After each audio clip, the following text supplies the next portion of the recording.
no solamente en Perú, sino también en Ecuador, en Chile, en Colombia, en Bolivia y Venezuela. Nuestra institución trabaja en actividades referentes al Estado de Derecho, economía social de mercado, Smart Cities, digitalización y educación de calidad. Los invitamos a que nos sigan en nuestras redes sociales como FNF Países Andinos, en Facebook, en Twitter, en Instagram, porque siempre estamos haciendo este tipo de eventos, estos espacios para debatir, para sacar buenas conclusiones, sugerencias, y muchas gracias por su atención. Luego vamos a poner un link que es para registrar a las personas que deseen una constancia de su participación y para futuros eventos mantenerlos informados. Muchas gracias. Muchas gracias, Jennifer. Sin más, quiero dar pase a los dos expositores que tenemos esta tarde, con quienes Daniel va a poder conversar sobre básicamente cómo podemos hacer para fortalecer la infraestructura de salud en el país, que está evidentemente en graves circunstancias. Quiero pasar a presentar los dos expositores de esta tarde. El señor Carlos Neuhaus ha sido director ejecutivo del comité organizador de los Juegos Panamericanos Lima 2019, que se hicieron con bastante éxito el año pasado, y hoy día trabaja como presidente de la Asociación de Centros Comerciales del Perú. La señora Leonie Roca es presidenta de la Asociación de Fomento a la Infraestructura Nacional, AFIN, que agrupa a las más importantes empresas de infraestructura del país. Le doy la bienvenida a los dos y les agradezco por haber estado esta tarde con nosotros, y le doy pase a Daniel Córdoba, quien va a moderar esta tarde la conversación. Muchas gracias. Muchas gracias, Alejandro, muchas gracias, Jennifer, y sobre todo a Carlos por darse un tiempo. Ellos deben estar súper demandados en esta coyuntura tan complicada para este tipo de seminarios que ya se está convirtiendo pues, en la costumbre del pan de cada día de todos nosotros, ¿no? Bueno, de acuerdo a lo que hemos conversado, digamos, el primer tema que estamos planteando en estos seminarios es el más importante, creemos, en estas circunstancias tan terribles que nos ha tocado vivir este año, ¿no? Que es el tema de la infraestructura de salud. Básicamente, como sabemos, estamos viviendo una pandemia que está, digamos, centralizada en un virus altamente contagioso, no altamente letal, pero sí altamente contagioso, y en consecuencia sí con digamos, una probabilidad de matar a mucha gente, a gente mayor y a gente con situaciones de salud de vulnerables, diabéticos, qué sé yo. Entonces, esto ha hecho que los países que mejor han afrontado esta situación han sido los países fundamentalmente que han tenido mejores sistemas de salud, más camas UCI, y digamos, que ya están ahora volviendo a la normalidad, ¿no? No me quiero referir a los países asiáticos, bueno, sí a Corea del Sur, por ejemplo, que ha sido un caso ejemplar, ¿no? Hay otros casos increíbles como Nueva Zelanda y otros. En Europa el asunto ha sido más complejo, ¿no? Pero hemos visto una performance de Alemania mucho más, digamos, interesante o solvente que Italia y España, y básicamente explicado digamos, fundamentalmente por la fortaleza de sus infraestructuras de salud. Entonces, en el Perú, y ya para darle la palabra a nuestros invitados, tenemos un problema estructural. Desde el comienzo dijimos que tenemos una macroeconomía increíble, ¿no? The Economist decía que es la cuarta economía más solvente del mundo, ¿no? Y públicos lamentables, ¿no? Y el Servicio Público de Salud es uno de ellos. Y una de las razones por las cuales tenemos esta paradoja es porque el Estado no ha sido capaz, con los recursos financieros que el MEF ha podido, entre el BCR y el MEF han podido, digamos, lograr que se acumule, no ha sido capaz de lograr un sistema de salud mínimamente solvente, lo cual está asociado fundamentalmente a una mala gestión pública y también a la poca capacidad que se ha tenido para replicar de las relaciones público-privadas que hemos observado. Entonces, con esta introducción, esperando que más o menos nuestros expositores coincidan en lo básico, por lo menos de lo que he dicho, vamos a dividir en dos tandas las intervenciones. La primera es hablar de la estructura que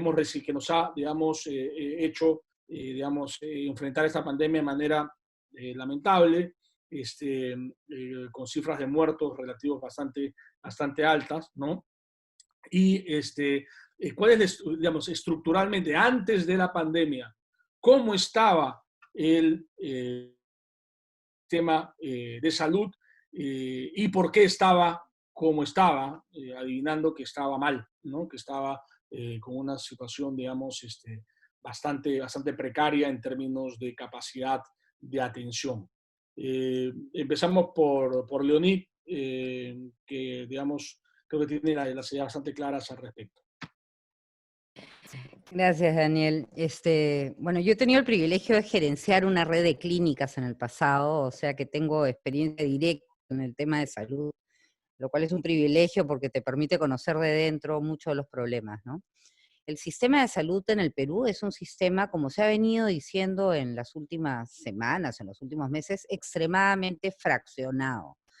¿Qué quiere decir que sea fraccionado? Quiere decir que hay prestación, y cuando uno habla de prestación habla de hospitales, centros médicos, centros de imágenes, los que prestan el servicio, no el que lo paga, el que lo presta. Hay prestadores en las Fuerzas Armadas, en las Fuerzas Policiales, en salud, en el MINSA, los gobiernos regionales, algunas municipalidades como la de Lima tienen sistemas como CISOL, el sector privado, en fin, ¿ya? Estos prestadores, en lugar de vender servicios a quien quiera que tenga fondos, a salud, al CIS, a la sanidad de las fuerzas policiales, en fin, solamente se prestan servicios a sí mismos. Entonces, salud tiene su red de hospitales y solamente los asegurados de salud se atienden ahí. El MINSA tiene su red de hospitales, y cuando hablo de MINSA estoy hablando del MINSA rayita GORES, gobiernos regionales, que solamente atiende a los del CIS, ¿no? Y las clínicas privadas solamente atienden fundamentalmente a pacientes que pagan de bolsillo o que tienen un seguro privado. En un país donde el seguro privado lo tiene el 5 o 6% de la población, no más, o sea, casi el 100% de la población, el 95% de la población está asegurada entre el CIS y salud.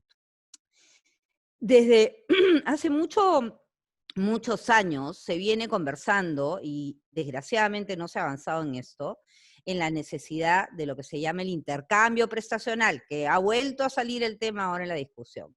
¿Qué supone el intercambio prestacional? Que cualquiera que tiene una prestación de salud tiene un precio pactado y lo vende a quien lo tenga que comprar, ¿no? A quien lo necesite. Como el sistema ahora ha sido de silos, yo financio, yo presto el servicio, yo financio salud, yo presto el servicio, yo financio compañía de seguros, yo presto el servicio a través de mis redes de clínicas, entonces se ha dado la paradoja de tener sobreoferta de salud en algunas zonas, donde tienes un hospital del MINSA al lado de un hospital de salud, por ejemplo, y absolutamente carencia en algunos lugares en donde la masa crítica de cualquiera de estos sistemas por sí misma no da para tener prestación. Entonces, todo mal, ¿ya? En otros países del mundo, lo que hay son los fondos, que siempre pueden ser públicos, pueden ser privados, pueden ser una mezcla de públicos y privados según la complejidad de la prestación que se demande, que pactan precios y se genera una demanda en el sistema que además genera mucha inversión privada. Es más, hay fórmulas en muchos países en donde ni siquiera es una APP, es un take or pay. O sea, salud le dice, saca una licitación, a ver, el que me puede ofrecer tantas prestaciones de tal tipo al año, se lo doy. Y ese inversionista con esos flujos garantizados, con contratos a 10 años, 7, hay que hacer el modelo, construye a su cuenta y riesgo su clínica, ¿no? y tiene comprometida una prestación que si no se la usan, igual le pagan, ¿no? Un take or pay, como el que teníamos con Camisea. Entonces, acá el drama ha sido eso, sumado a una experiencia muy mala del año 2014, en donde el CIS, por un tema de denuncias de corrupción que no tenía, la verdad, nada que ver con la compra de prestación que hacía el CIS en esa época a las redes privadas, decidió dejar de pagar sus cuentas. Desde el año 2014, las clínicas privadas tienen deudas del CIS y de salud. Entonces, cuando nos ha agarrado esta pandemia, nos ha agarrado con falta de oferta y de inversión privada, porque nuevamente el financiador privado, que son las compañías de seguros, no ha expandido de manera significativa su base de asegurados en los últimos 10 años. Y por lo tanto, lo que necesita es lo que tiene, no necesita más, ¿no? Por su parte, el MINSA sí ha ido asegurando y asegurando y asegurando más gente, y no ha ido generando ni oferta ni demanda de servicios al sector privado, ni su propia red, porque la parte de ejecución en lo que ya es la infraestructura propiamente dicha, que además, a ver, la infraestructura es un pedazo de este tamaño, después viene el equipamiento, las enfermeras, las obstetras, los médicos, en fin, ya un hospital es bastante más que las 4 paredes, ¿no? El MINSA no ha hecho eso y Salud, salvo la experiencia exitosa de sus 2 APPs, en el caso del Keirin y del Barton, cuando se le quitó la función de Salud de promover las APPs y pasó a preinversión, esta experiencia que ha sido súper exitosa, se paró. Entonces, fondos con plata, cada uno comprándose a sí mismo, a su red, ningún mecanismo que permita generar sinergias y generar mercado para incentivar la inversión a riesgo de los privados incluso, y ni siquiera mecanismos de precios, nada, no hay convenios, no hay nada, ¿no? Y entonces, bueno, así nos agarró. Y nos agarró todo esto, a ver, todo mercado que funciona mal, naturalmente, demandar mano de obra, y por lo tanto, hemos tenido poca producción de médicos, de enfermeras, y de un montón de insumos en la prestación, insumos humanos en este caso suena horrible, pero digamos, es un insumo en la prestación, el recurso humano. No ha habido incentivos suficientes porque tampoco es que había tanta demanda, ¿no? Entonces, bueno, así nos agarró. Y muchos de estos problemas que son estructurales definitivamente no se pueden resolver en medio de una pandemia, que requiere acciones inmediatas de muy corto plazo, ¿no? Entonces, bueno, esa es la foto terrible de cómo empezó esta situación, y es una de las razones por las cuales yo no soy muy optimista respecto a qué tanto se puede hacer para contener la situación. O sea, creo que podemos hacer algunos saltos incrementales, pero nada sustantivo en las próximas semanas, ¿no? No veo cómo. Muchas gracias, Leoní. Carlos, estás con nosotros, ¿no? Porque no te veo en pantalla así. Acá estoy. Bueno, sí. Leoní con su experiencia, tanto reciente con AFIN como ya con RIMAC en salud, nos ha dado una foto bastante clara de la ausencia de un sistema de salud en realidad, ¿no? La ausencia de un sistema, compartimientos estancos, como bien lo dijo en una frase clara, todo mal, ¿no? Y desde el punto de vista de la infraestructura, el tema que tú conoces y que has además experimentado al romper, digamos, con la experiencia de los panamericanos, al entrar con un sistema distinto para justamente evitar que fracase la dotación de infraestructura para los panamericanos, un éxito, digamos, yo creo que el principal éxito de los últimos años en términos de dotación de infraestructura en nuestro país. ¿Qué cosa es lo que ves tú como, digamos, qué cosa hubiese pasado si te hubiesen dado, digamos, no te hubiesen dado la herramienta para este trabajo fuera del sistema? Es decir, ¿qué está pasando ya en el tema puramente de dotación de infraestructura en general y, digamos, incluida la salud? ¿Qué cosa es lo que ves tú en el sistema actual? Bueno, yo de salud, como Leoní mí no domino ese tema, más que nada por usuario nomás, porque de haber hecho tanto deporte en mi vida he sido cliente frecuente en muchas de las emergencias, pero es un tema caótico, ¿no? Porque como dice, esto es como nos hubiera caído un rayo, caminábamos por la calle y boom, de la nada vino algo y nos golpeó, ¿no? Tratando, o sea, no voy a decir yo haría tal cosa, ¿no? Pero sí tratando de hacer un paralelo entre la experiencia que me tocó vivir, que era, pues, claro, no habían vidas de por medio. Acá, cada día que pasa, la cosa era peor, o sea, se demoraban en estos créditos de reactiva, pues se demoraron 20 días o más, casi un mes, y en el interín, pues gente que se quedaba sin empleo, en fin, y bueno, poca, digamos, conciencia de la urgencia, ¿no? O sea, si alguien se está ahogando, lo primero que tienes que hacer es irlo a rescatar y después le preguntas, pues, ya si lo rescataste, ¿no? ¿Cómo te llamas? ¿Dónde vives? ¿Quiénes son tus parientes? Etcétera, ¿no? Creo que es una cosa que se debe hacer. Cuando a mí me encargaron este tema de los Panamericanos, tenía recontra claro que si era, digamos, si iba a usar los mecanismos de siempre, definitivamente no iba a ningún lado, ¿no? Entonces, sí, le dije al presidente Kuczynski, a Alfredo Torne y el equipo que estaba ahí, que tenía que hacerse algo. O sea, si querían que se hiciera, pues tendríamos que salirnos de las cosas existentes y optar por un mecanismo, pues, distintos, con leyes especiales, licencias automáticas.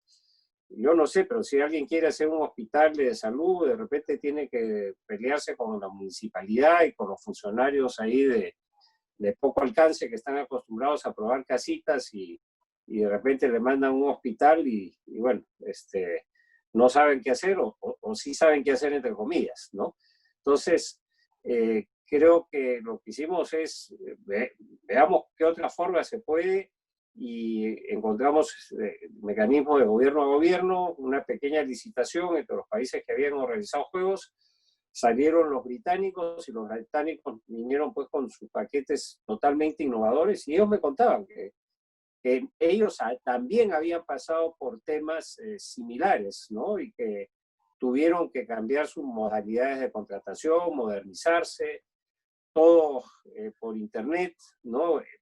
Casi cero contacto con los postores, o sea, los contactos eran antes de, y después todo era a través de un sistema que le llamaron Aconex, ahí estaba todo metido, todas las presentaciones, todas las consultas, las reuniones entre empresas que también estaban grabadas, ahí se colgaba el contrato ya con cierta anticipación con los finalistas, lo cual, pues, una vez que se dio la buena pro, en 48 horas ya estábamos firmando contratos colaborativos, no como los nuestros que, digamos, para cambiar la posición de una viga o hacer, digamos, medio metro más o medio metro hacia abajo de la altura de un piso, pues tiene que venir Contraloría, o sea, si se pasa del 15%. Entonces, temas pues de que, digamos, mecanismos pues mucho más ágiles de valor por el dinero, incluso incentivos y cumplimiento de metas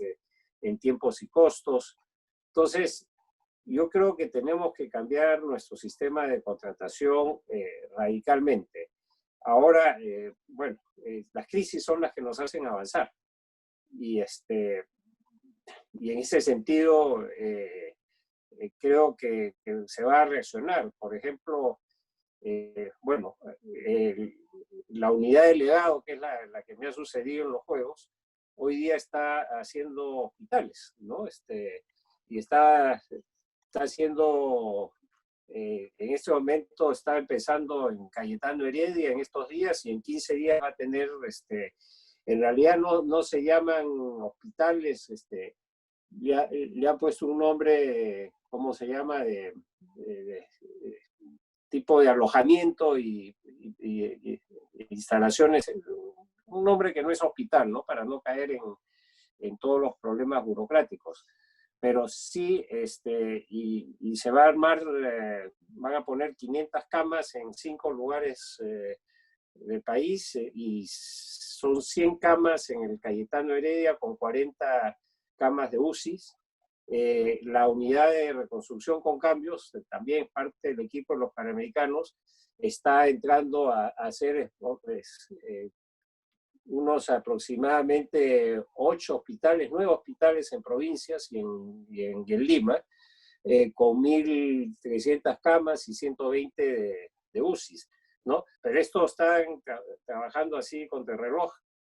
Y siempre, pues, la reacción fue tarde, les dieron el go y van a salir bien rápido. Pero yo creo que después de esto, de esta experiencia traumática, debemos ponerle fuerza. Y lo que más me preocupa aquí es que, digamos, no vayan a debilitar el sector privado, que es el que va a generar toda la energía para que el Estado pueda cumplir con sus roles principales, es salud, educación, defensa y justicia, ¿no? Y esos, ¿no? Entonces se quejan, bueno, ya Leoní ha dado el diagnóstico, pues que incluso en este proceso pues se han presentado pues conflictos entre en salud y el MINSA, ¿no? Que para la exportación, bueno, todos son amigos, pero en la realidad de las cosas han habido pues fricciones muy fuertes y cada uno como que quería salir a medios a decir yo soy, ¿no? Entonces, y el tema es mucho más grave. Y además hay otro tema que atacar, ¿no? Claro, ahora nos sacamos el sombrero por todos los médicos que están trabajando fuertísimo, ¿no? Y ya son nuestros nuevos héroes, pero también no nos olvidemos que en muchos casos, en algunos casos, los médicos pues terminaban su consulta pública y salían volando a su consultorio donde terminaban de atender a los pacientes. Entonces, hay un tema pues de ética y también hay un tema de remuneración, ¿no? Si igual tienen que llevar dinero a su casa, pues no son adecuadamente remunerados en el sector público y digamos, se van a sus consultorios donde complementan pues sus ingresos. Bueno, no quiero extenderme más, pero es un poquito mi preocupación y cómo se debería hacer, ¿no? Y creo que hay más. Nos queda media hora más de cafecito, así que continuamos. Ya, bueno, gracias Carlos. Leoní, dos preguntas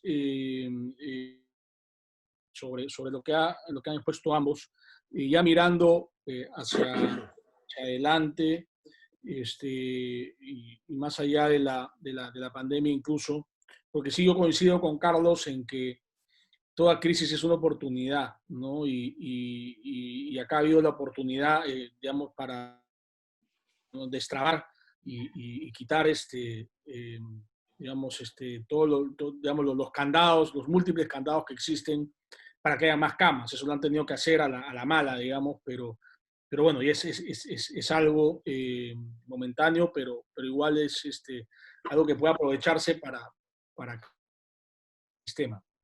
¿Qué tendría que pasar? ¿Has pensado tú, te has visto en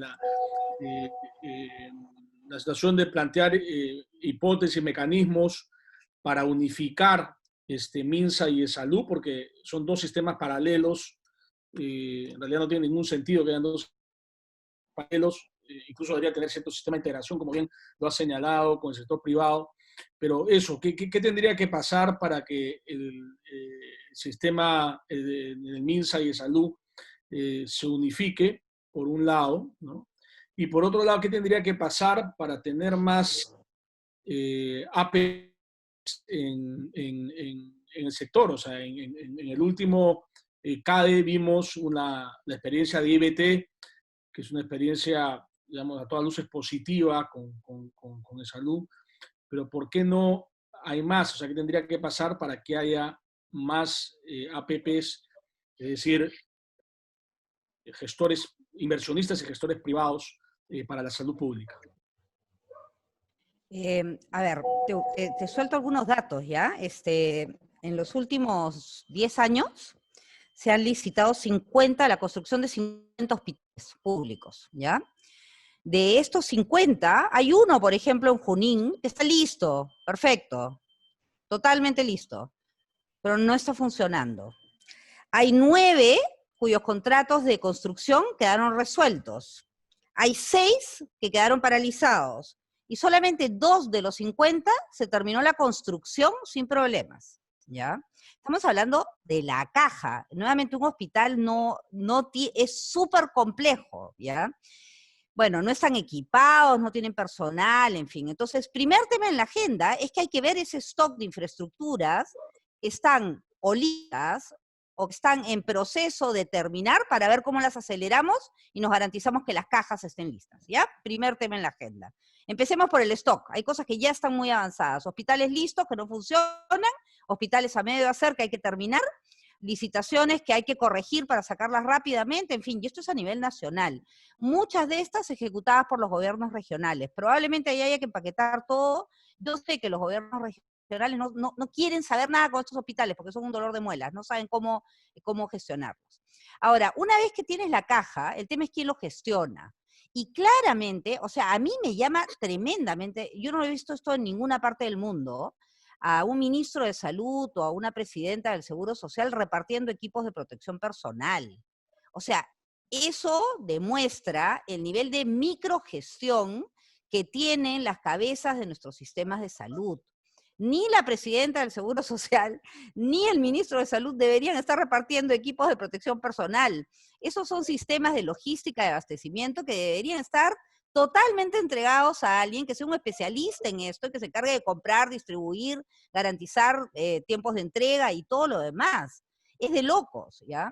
Lo mismo pasa con los medicamentos. Salud tiene un operador logístico de medicamentos que ha garantizado la entrega oportuna en Lima, pero el MINSA no lo tiene.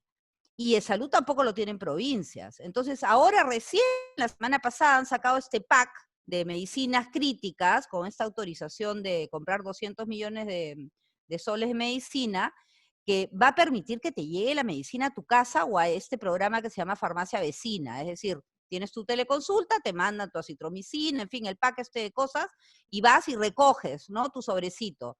Todo el tema, todo el problema de control de precios de medicamentos tiene que ver con un shock de demanda que han tenido las farmacias, porque ni Salud ni el MINSA han estado entregando cuando las personas estaban en su casa. Bueno, eso parece ser que está en vía de solución. Entonces, primero, agarrar el stock de cajitas, terminarlas rápido y bien. Segundo, encontrar operadores que las gestionen. Estas ya no son APPs de construcción, son APPs de gestión pura y dura. No tienes que construir nada, tienes que terminar de ambientar y entregarme llave en mano ciertos productos. Ya, tú eres un hospital oncológico, tú eres esto, tú eres lo otro, en fin. Que le pongan sus requerimientos y saquen contratos de gestión. O sea, no hay ninguna razón por la cual esto debería salir muy, muy rápido. Y para hacer eso, en lo que es la red de salud, francamente yo le devolvería a Salud la función de hacer sus APPs. Desde que se sacó esta gestión de salud y se pasó a preinversión, todo se paró, pero todo se paró. Hay un hospital en Chimbote y en Piura que debieron estar listos ya, deberían haber estado listos, pero la licitación todavía ni siquiera se convoca. Y la paran cambiando y cambiando. Entonces, cajas, contratos de gestión rápidamente, que permitan además relativamente rápido tener los servicios, porque al final del día la ventaja del contrato de gestión es que te garantiza la entrega de un servicio en un plazo determinado y con cierto estándar de calidad. Y lo último es que, y ahí es Salud que mencioné, ¿no? Y el otro tema es esto del intercambio prestacional, ¿no? Si el Estado fijara, o sea, ¿cómo le compra la compañía de seguros a sus clínicas, ya? Le compra básicamente bajo 3 modalidades. En ambulatorio, bajo una fórmula que se llama costo paciente mes, y en todo lo que es hospitalario te compra o por paquetes quirúrgicos, es decir, protocolizan las principales incidencias, le ponen un precio, que es un precio promedio, y te paga eso. Una apendicitis siempre te va a pagar 5.000 soles, por decirte cualquier número, ¿ya?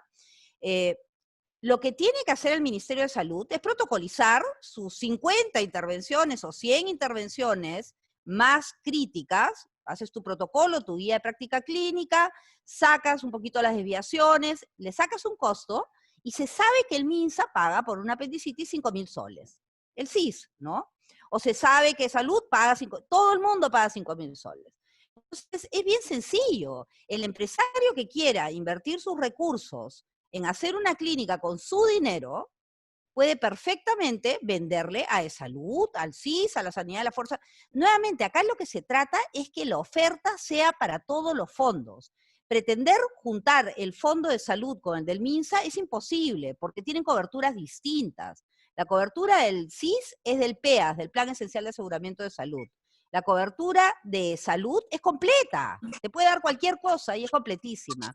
Para que tengas una idea, si tú eres asegurado privado y necesitas hacerte un trasplante de hígado, estás bien complicado, porque deberías hacértelo en el Rebagliati y el Rebagliati no le vende ese servicio a una compañía aseguradora. Trasplante de médula hace solamente 1 o 2 clínicas privadas en el Perú, y hace poco. Deberías poder comprar el trasplante de médula al INEN, el INEN no vende ese servicio. Entonces, nuevamente, y sabiendo que hay pocos oncólogos, pocos especialistas, lo lógico es que toda la red de prestación se venda entre ellas, toda, y se genere un mercado de servicios de salud con precios de oferta, o sea, digamos, el Estado debe ser muy transparente en decir cuánto paga por cada prestación. En Chile, por ejemplo, es fantástico, porque si tú estás en el FONASA, que es el equivalente a la ISAPRE, la EPS pública, y la ISAPRE no, y el FONASA no te da la prestación porque no la tiene, porque está saturado, qué sé yo, tú te puedes ir a atender una clínica privada y si cuesta más que lo que paga FONASA, tú pagas la diferencia. Pero tú como paciente es como que tienes el voucher en tu mano, ¿no? Y defines dónde te atiendes. Entonces creo que hay que avanzar hacia ahí, ¿no? Y en ese capítulo de poner en valor lo que hay, ese stock de cajitas, como les llamo yo, toda la experiencia de la compra pública que mencionaba Carlos, ¿no? De usar estos nuevos sistemas, estos nuevos contratos, es fundamental. O sea, dejemos de pensar en construir 500 hospitales más. Hay 50 por lo menos ahí, entre medio construidos, construidos sin usados y todo lo demás. Hagamos ese inventario y pongamos eso en valor a la brevedad. Eso se puede hacer muy rápido. Gracias, Leoní. Sí, o sea, definitivamente, digamos, el objetivo, aunque es muy difícil, es cómo integrar los sistemas a través o sea, tu respuesta, si no me equivoco, ha sido, hay que crear un mercado de prestadores, ¿no? Un mercado de prestadores, que es la única manera de integrarlos para no, o sea, que es imposible, digamos, que el SIGE Salud se integren completamente porque tienen, digamos, sistemas de prestación y de cotización diferentes, ¿no? Entonces, pero sí un mercado que integre tanto el CIS como el salud y los privados sí podría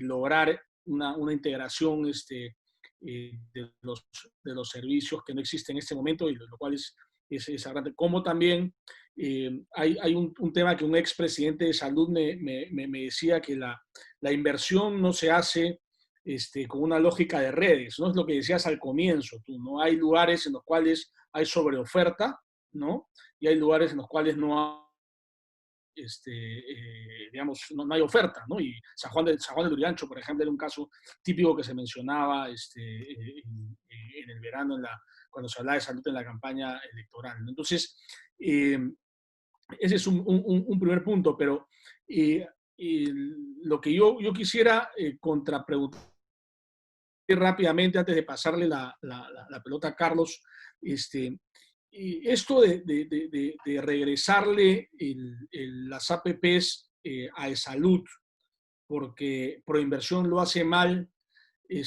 no es un poco un parche, en realidad lo que no tendríamos que hacer es reformar Proinversión, que Proinversión funcione como funcionaba la COPRI en su momento. Yo ya perdí las esperanzas. Creo que Proinversión debería concentrarse en esos megaproyectos difíciles, recontra complejos de estructurar, pero estructurar en salud, a ver, es como líneas de transmisión, ¿ya? Todas las concesiones de líneas de transmisión son copy-paste. Se hicieron 5 bien y todas las siguientes han sido copy-paste. Y básicamente es un trabajo de estructuración financiera. Para hacer eso, la verdad es que necesitas un buen banco de inversión y no mucho más. Las características técnicas, toda esa parte no varía mucho de un proyecto al otro. En el caso de los hospitales y en general de todo lo que es prestación de salud, el que conoce es de salud. Proinversión no sabe, entonces lo que sucede es que van los expedientes de Proinversión y salud, de Proinversión a salud, y van y vienen, pero al final del día, en el esquema actual de Proinversión, el que corta el queque es el sector, es el concedente, ya sea el ministerio o ya sea salud. Entonces, para tener solamente un estructurador en una transacción que no es tan compleja, donde además se sabe qué ha funcionado y qué no ha funcionado. El otro día hablaba con alguien y me hablaba de los grandes operadores que no van a estar interesados y sale así. A ver, no se necesitan grandes operadores para manejar un hospital. No es rocket science, ¿ya? Sí necesitas evidentemente tener un know-how, pero no estamos hablando acá pues de manejar el aeropuerto Jorge Chávez, ¿ya?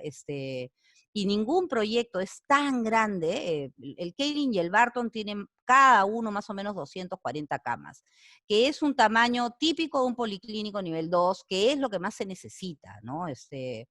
Entonces, yo la verdad es que esto es como lo de Moisés, ¿no? Que se pasaron dando vueltas y vueltas, 60 años creo, hasta que alguien se volvió loco y cruzaron el río y se abrió y todo lo demás.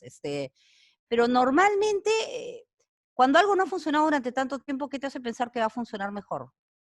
¿No? Y en hospitales no ha funcionado, no ha funcionado. Y Salud sí ha funcionado.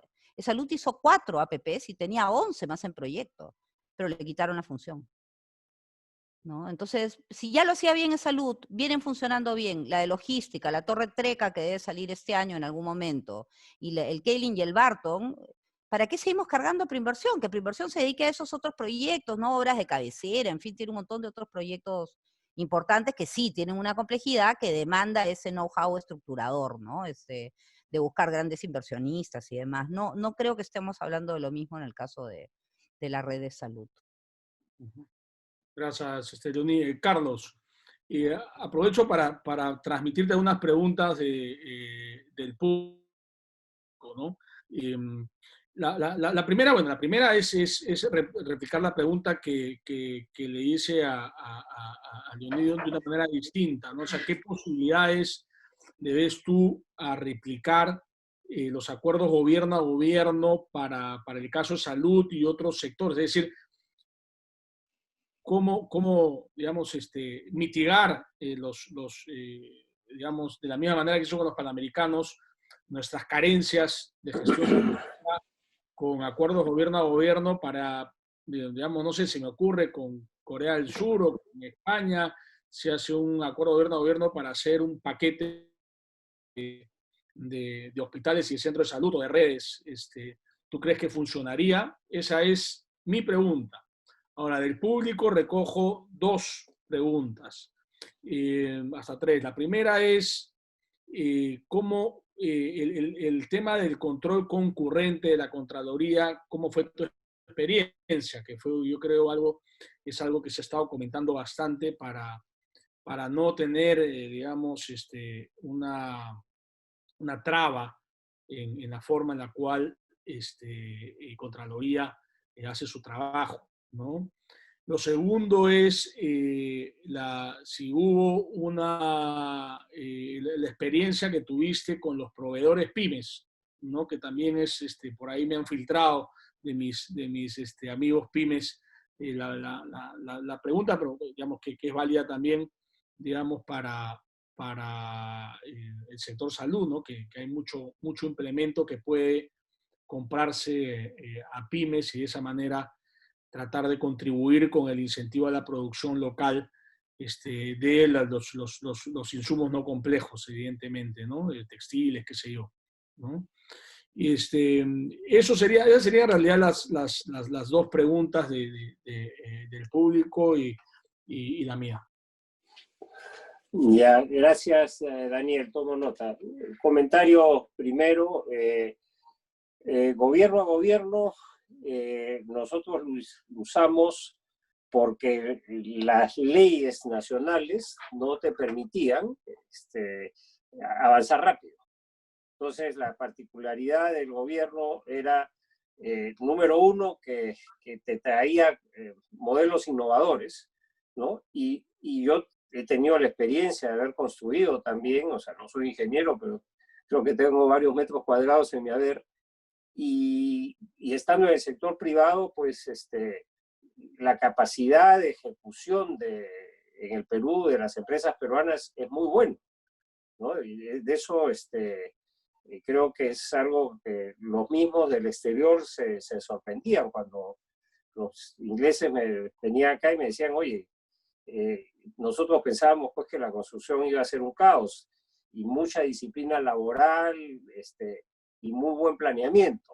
Entonces, a eso le faltaba para hacer el sector público pues modelos de contratación que permitieran sacar el máximo provecho. Entonces, lo que hay que hacer ya es cambiar los modelos de contratación, porque para tener un gobierno a gobierno, tú tienes que ver que el otro país también te quiere ayudar, ¿no? Porque es algo que, o sea, los países no ganan mucho con el gobierno a gobierno. Además, el tipo de gobierno a gobierno que nosotros teníamos era de gestión, no era para construcción, y eso lo pusimos desde el inicio. Nosotros hagamos de gobierno a gobierno, pero visitemos abierto al mundo. Entonces nosotros tuvimos, digamos, vinieron empresas de Turquía, de China, de Italia, españolas, francesas, canadienses, ¿no? Chilenas, peruanas, y se generó una muy buena competencia porque veían que atrás había un proceso serio de licitación, ¿no? O sea, para cada una de las obras tuvimos más de 40 postores, ¿no? Que era inédito. Entonces, lo que tenemos es que trabajar en un modelo permanente, o sea, el gobierno a gobierno nos saca de los apuros, ¿no? Y nos permite, incluso en el proyecto de gobierno nosotros dijimos, queremos que nos den apoyo en legado y en transmisión de conocimiento. O sea, nuestra gente que ha trabajado, bueno, muchos empezaron a ser tentados para ir a otros países, ¿no? Los que ya lograron hacerlo, lamentablemente han tenido que regresar por la pandemia. Entonces, es una solución de emergencia para resolver un problema de emergencia. Pero en el mediano y largo plazo tenemos que buscar cambiar nuestra legislación, hacerla más ágil, más, no tan pensando en que las trampas que te van a hacer. Si tú todo lo haces, digamos, una página web y ahí metes todo, reduces tremendamente las posibilidades pues, de corrupción. Y además, quienes asignaban no eran 2 o 3 personas, sino eran diversos expertos que se pronunciaban por cada parte del proceso, de las características de las obras, y se sumaban los puntajes, eran como 15 puntajes distintos que se sumaban. Entonces, eso es. Yo estoy de acuerdo con Leoní, Proinversión se ha convertido en un ministerio. O sea, a mí me tocó ir a Proinversión para ver unos temas durante la ejecución del proyecto, y la verdad que buena gente, sí, apoyo todo, pero no tiene pies, no camina, ¿no? Ni siquiera, o sea, no, debe correr, o sea, ni siquiera camina. Después hay que usar el APP, obras por impuestos, ¿no? Y también lo otro que yo pienso es que muchos de los ministerios, todos tienen sus departamentos de obra, de inversión, o sea, sus direcciones de inversión e infraestructura. Y los ministerios deben ser más orientados a políticas. Nosotros en el pasado teníamos el Ministerio de Fomento y Obras Públicas, que era la que se dedicaba a hacer obras, y los ministerios eran políticas. Educación no debería estar haciendo no debería estar haciendo escuelas, debería dárselo a un ministerio especializado en ejecución de obras, ¿no?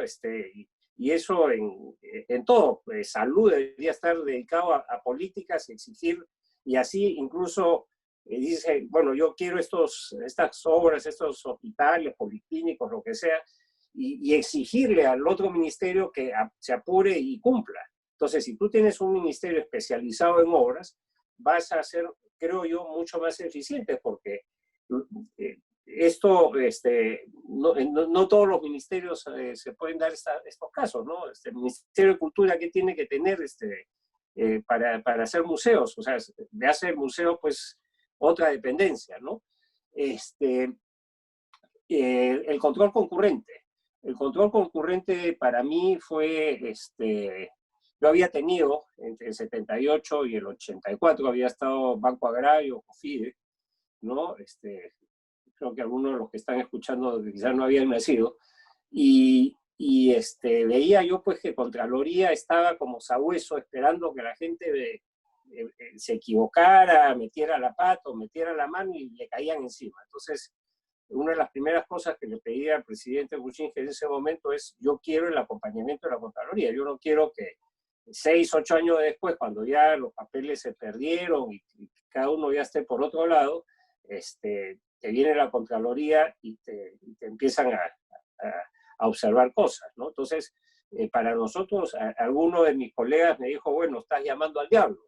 Sí, pero prefiero tener el enemigo adentro que afuera.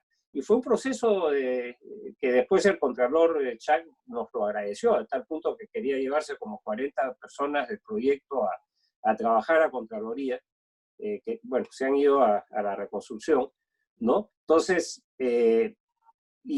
bueno, al principio fue un tema, pues, de adaptación, ¿no? Un día sacaron el periódico, pues, hay cangrejeras en los edificios de los Panamericanos, ¿no?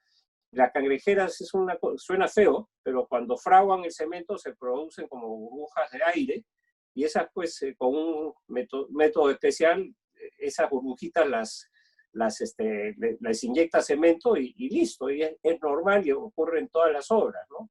Y nosotros, pues, salió en el periódico en la mañana y a las 10 de la mañana estábamos respondiendo en notas de prensa explicando que era una cangrejera, hasta que el Contralor ya en un momento le dijimos, oye, si ustedes van a saber cosas, nosotros vamos a responder, ¿no? Y le decíamos a nuestros ingenieros, si ustedes no están de acuerdo, firmen en el acta de la visita que no están de acuerdo, ¿no? Entonces, porque siempre firman nomás, le dicen firmar, que hay 500 errores y firman.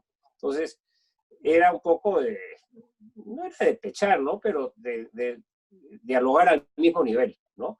Y lo de los pymes, nosotros trabajamos, sí, con el Ministerio de la Producción, ¿no? Un mecanismo que tienen para comprar a los pymes. Nosotros usamos pymes para todas las vallas en las vías públicas y en los estadios, para separar a la gente, al público, por arreglar las colas. Estos se están usando ahora para los mercados. Todos los uniformes de todos de la gente, digamos, los voluntarios, y toda la gente del proyecto, bueno, uniformamos a 15.000 voluntarios, y la gente que trabaja, todo se hizo por los pymes, ¿no? Las camas de la vía Panamericana, todos los juegos de cama, todas las camas que hay hoy día que se están usando en la vía Panamericana son las que se usaron durante los Juegos. Incluso las camas que están en la Plaza de Hacho han salido, digamos, transferidas a los Juegos. Entonces, bueno, gracias a Dios teníamos esta infraestructura, pues, que ha ayudado bastante a tener a los enfermos, y gracias a Dios ha quedado el know-how ahí para poder seguir apoyando en este periodo de emergencia con el expertise de armar infraestructura temporal que se adquirió durante los Juegos. Entonces, si vemos los Juegos como como un proceso, un evento, no es un mundial de fútbol que ahí mismo recaudas, ¿no? Esto es, dejas una infraestructura a largo plazo y dejas una metodología que ha servido para más adelante. Bueno, gracias, Carlos. Ya nos quedan unos minutitos. Leonid, te he visto ahí respondiendo a algunas preguntas por chat y te lo agradezco. No sé si quieres agregar algo respecto del, digamos, el benchmark o la comparación, para hablar en castellano, la comparación que existe entre una gestión privada y una gestión pública de un hospital, de acuerdo a lo que hay en el Perú en este momento, porque creo que hay personas que todavía no están muy convencidas de la conveniencia de maximizar la gestión privada hasta incluso en bata blanca, lo cual generalmente tiene la oposición de los sindicatos, ¿no? Ese es el problema que tenemos estructural en el Perú. Entonces, un poquito, digamos, ilústranos sobre la comparación de una gestión privada a una gestión pública de servicio como la salud, ¿no? Mira, una primera idea es que yo creo que la salud en el Perú, como la educación, la pública, ¿no? Que es la más masiva, no ha sido pensada, diseñada ni gestionada en función del cliente, que es el alumno o el paciente. Ha sido pensada, gestionada y diseñada en función de grupos de interés como los sindicatos. Entonces, el niño que está en la escuela importa poco, el paciente importa poco, y en realidad desde ahí es que hay que partir por el diseño de las soluciones. Diferencias entre una gestión pública y una gestión privada, mira, todas. Un gerente de una clínica cualquiera tiene años en el cargo, no es que viene pues un ministro distinto y lo vota, que le pide que saque a alguien de la UCI para meter al primo, al tío, al congresista. Esas son las cosas que pasan todos los días en el Salud y en el MINSA, ¿no? El director médico, que es clave en una clínica porque es el que determina los petitorios, los protocolos, el tipo de tratamiento, los perfiles, qué privilegios le das a los médicos. Eso es bien importante. En una clínica, un hospital, un médico no puede hacer cualquier cosa, hace solamente aquellas cosas para las cuales tiene privilegios. ¿Ya? Y los privilegios se le dan en función de su especialidad, pero también en función de su trayectoria y una serie de cosas. La gestión de qué se compra en términos de medicinas, de qué tipo de médicos tienes, todo eso lo determina el director médico. Y el director médico, como los directores médicos en los hospitales, también lo sacan cada vez que hay una movida de poder en el Estado, ¿no? Pero lo más relevante es que cuando tú contratas a una empresa privada en el marco de una APP, es que tú sabes exactamente qué te debe entregar y con qué estándar de servicio. Si lo hace con el médico, puras mujeres médicos, con hombres médicos, si tiene que irse a comprar los equipos de protección personal a la China, a Singapur, a Taiwán, no es tu problema. Fiorella Molinelli no se ha tenido que ocupar nada, ni del Kelly ni del Barton. Es responsabilidad del gerente general de esas empresas, de esos hospitales, dotar a sus médicos de equipos de protección personal. Es su responsabilidad tener protocolos sanitarios adecuados. Es su responsabilidad conseguir oxígeno, conseguir pruebas moleculares, conseguir más enfermeras, que es hoy el recurso más escaso en medio de la pandemia, ¿no? Y eso hay que decirlo. El principal problema que tenemos hoy día es falta de enfermeras. Aunque trajéramos 1000 ventiladores, no hay enfermeras. No son médicos, enfermeras. Entonces, cuando me preguntan cuál es la diferencia, yo te digo, bueno, ¿cuál es la producción del Hospital Loaiza? ¿Con qué estándar? ¿Cuál es su diferimiento? ¿Hay algún compromiso de su gestión, de sus gerencias y de sus responsables administrativos por entregar una cantidad de servicios con cierto estándar? Y la respuesta es no. Ellos reciben una cantidad de presupuesto y gastan ese presupuesto. Punto. Esa es la diferencia entre la gestión privada y el privado no cumple con los estándares, lo multan, le pagan menos, tiene penalidades. El otro no cumple y bueno, con suerte llegará al Congreso o a la opinión pública y lo sacarán y vendrá otro que lo hará probablemente igual de mal, ¿no? Entonces, eso es así de sencillo. Muchas gracias. Carlos, ¿algo que agregar? No, básicamente, bueno, quizás he puesto ahí una palabra egoísmo apuntado, ¿no? y en el sector público ocurre eso, ¿no? Es como el chico que yo tengo mi pelota y no me gusta compartirla, sino es con mi gente, ¿no? Entonces, yo creo que eso tiene que acabar, ¿no? Y todos tienen que pensar y sentir que estamos en el mismo país y no podemos estar siendo mezquinos, ¿no? No pueden los municipios, por ejemplo, estar, digamos, poniendo cositas, trabitas para estorbar la inversión pública. Hay un sector muy importante que traba la inversión pública, y esto es materia de otro tema, son en los municipios que bajo las ordenanzas municipales pues arrasan pues con criterios nacionales, ¿no? Y con leyes nacionales. Entonces, se necesita un cambio estructural muy fuerte en lo que es la gestión del Poder Ejecutivo y gobiernos locales, ¿no? Y de paso, pues, un parlamento serio pues que acompañe, porque lo que tenemos pues no dista mucho de seriedad. Muchas gracias.